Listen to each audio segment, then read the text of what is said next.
We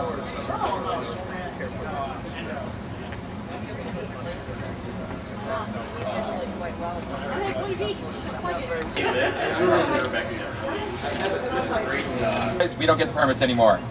Other than that, people are going to talk, and here he is, Larry.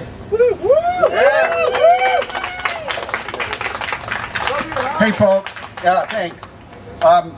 This is the first time I had this hat, I think, was at this very pavilion a little over 2 years ago in April at the anonymous Operation Reconnect, which was a really great thing that was done around the world with about 9,000 different people trying to help families who were separated by Scientology to get back together.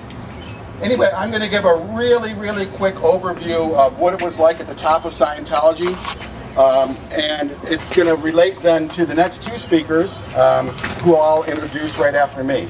They're going to give real-life examples of what it was like being affected by some of the abusive policies at organized Scientology's top.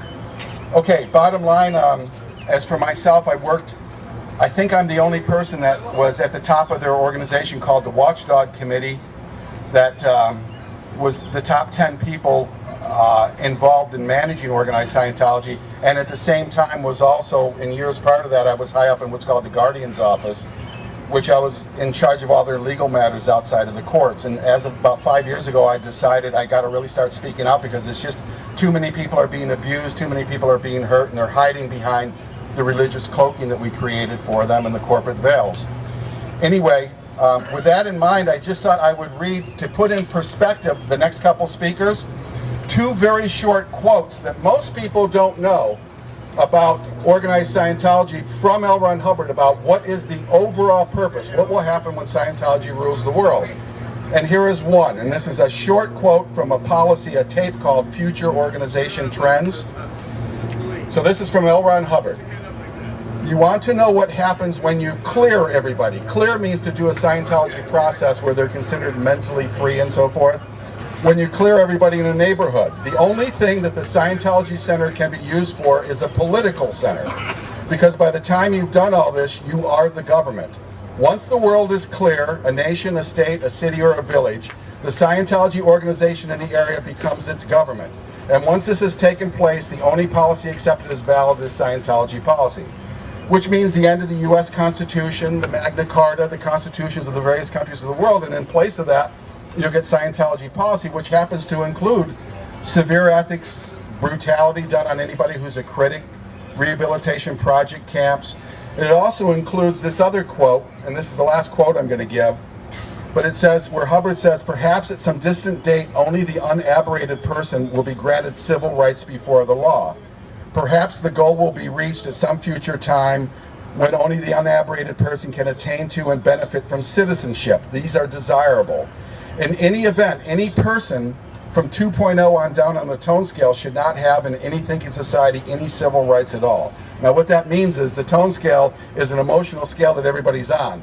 The higher up you are, like enthusiasm, that's considered good. The lower down you are, apathy or something is considered bad.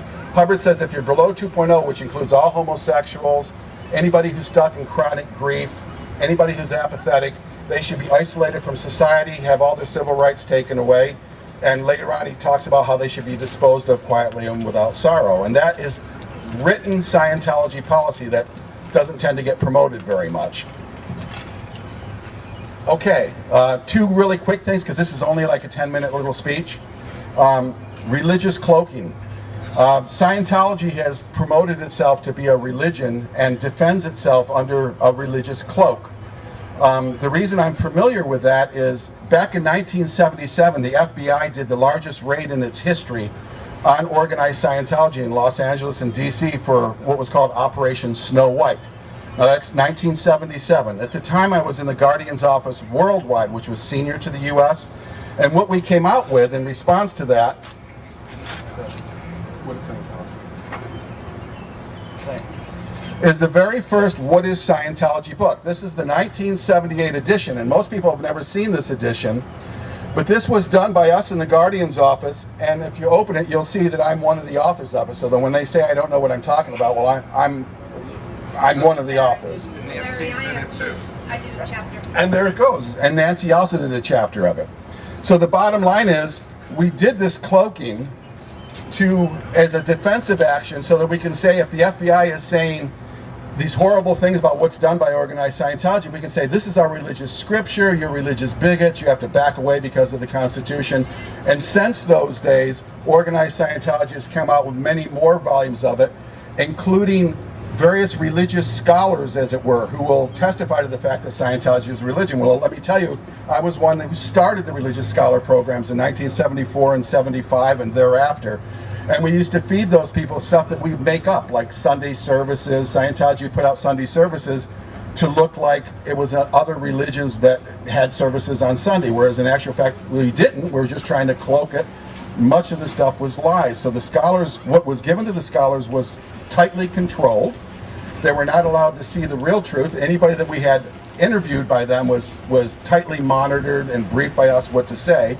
And basically we built up a whole, we put in a lot of things to cloak it as religion, and then we got a lot of experts, as it were, to say it was a religion, and then tried to use that as a defense against legitimate claims like the FBI or civil litigants would have. And that's part of what was going on in organized Scientology. But now what almost nobody sees is this. I'm going to give one example because time's not going to allow to give a lot of examples.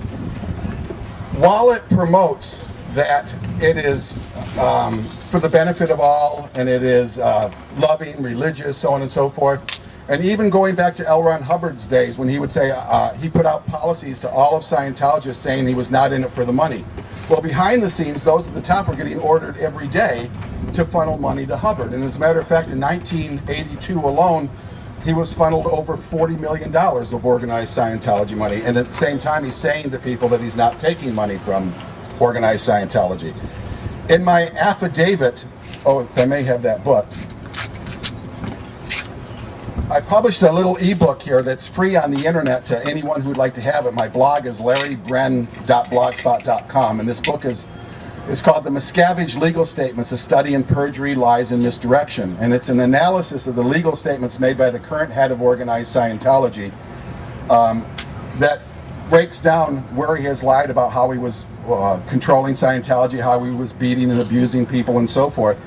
Well, he was the one that funneled so much of that money to Hubbard in his early days, 1982, 1983, and thereafter took over and controls it with an iron fist. And I've seen people at the top of organized Scientology physically beaten, and a lot of this has come out in the press lately. If any of you watch the St. Pete Times or have watched some of the Australian Cooper's 360 Degree on CNN, you'll see all kinds of things about beatings. Well, I'm telling you, these beatings were going back in 1982, and I published those 4 or 5 years ago.